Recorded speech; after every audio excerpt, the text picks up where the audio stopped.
State of public health in Canada, I think is actually strong. I think they're stressed, particularly as we're talking about sort of H1 following on a listeria, our capacity being thin and it being noted by NAILA that we can deal with one crisis at a time, but when two crises or two issues hit us, this is problematic.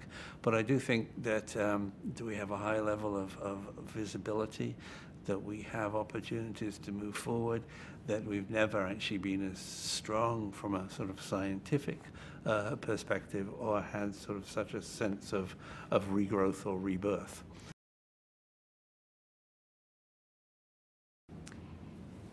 The current state of public health in Canada is of genuine concern. It's very, very easy to say that we've got the best people, and we do, that we've ever had working in the public health workforce.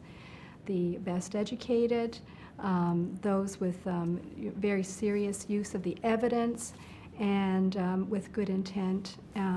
But we have totally insufficient resources in all the domains, not only in terms of the resources to do one's work, but the political support to actually do what we want.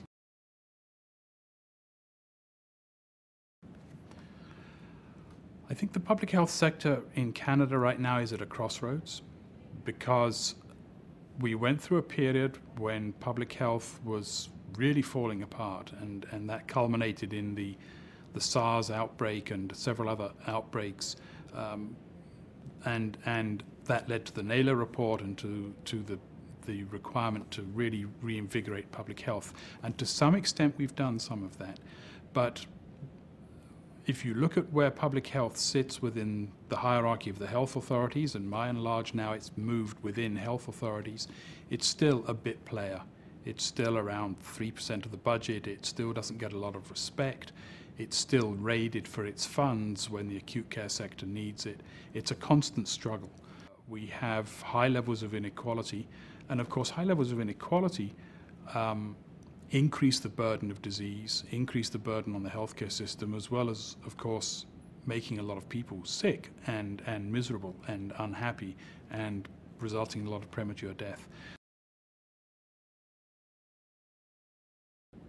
I'm so impressed with a lot of the young people that are there. I think they're much better prepared for their work than we were. Public health has come a long way as far as the educational side, I think.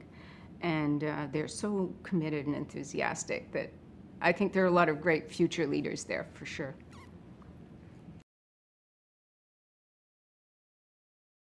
University training programs for our nurses, our medical health officers, our environmental health officers is the absolute best that they've ever been.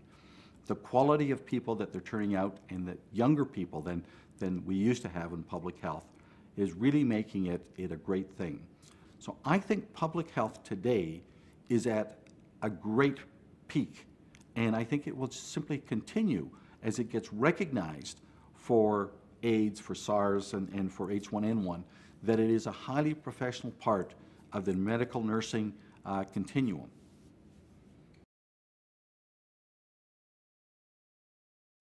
Where we are now in public health in Canada is better than we've been for a long time, in terms of resources, in terms of capacity, but we have a long way still to go.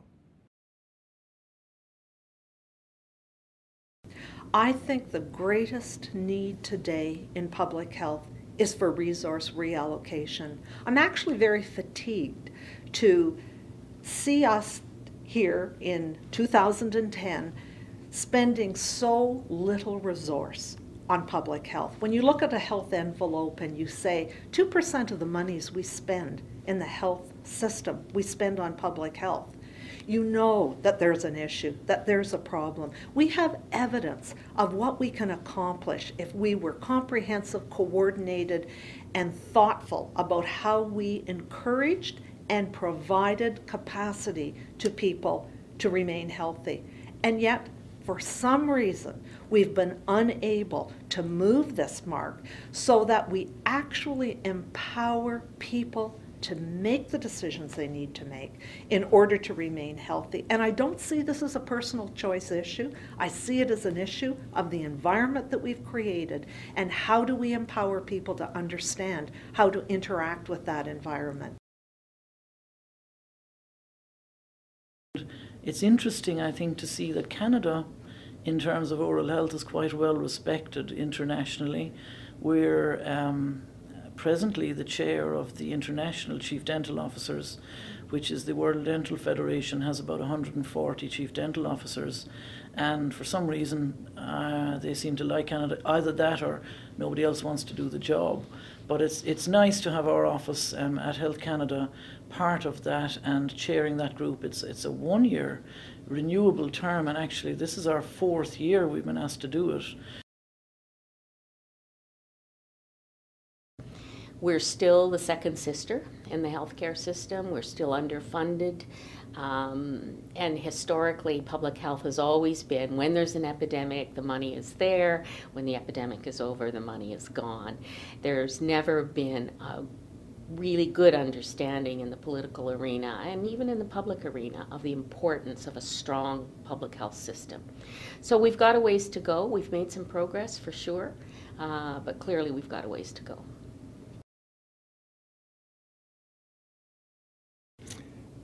The sector's way too small still. I doubt very much that 3% or whatever it currently is of the Canadian health dollar is the amount that we ought to be spending on public health. It ought to be a much higher proportion.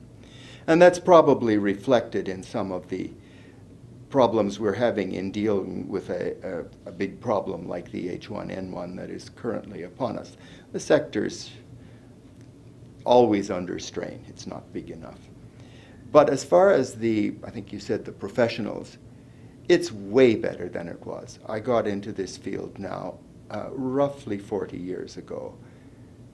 Compared to then, we now have way more professionals, and they're much better trained. They have much better opportunities for training. We finally have more schools of public health, and we have many more graduate programs in public health disciplines than we had, and in population health as well. So I think the people are both more numerous and much better trained.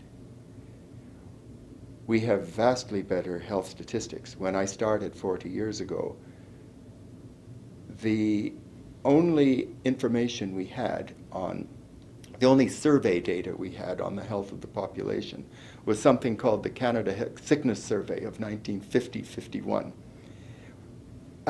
This was sort of 1970 or so, 20 years old already, and grossly inadequate. We didn't have good statistics from what we now call administrative data, like the healthcare system utilization of doctors and hospitals and the like. We didn't have a heck of a lot. We didn't, I think at that point, we didn't even have a cancer registry in every province. And so the range and quality of the statistics available are incomparably better.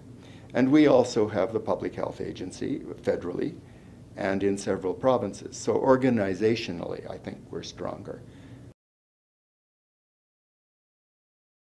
With the professions involved in public health in Canada.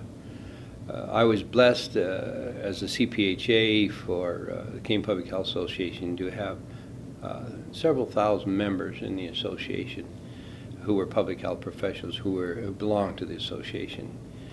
And over a long period of time, over a 30-year period of time, I really began to understand how committed and passionate public health professionals are.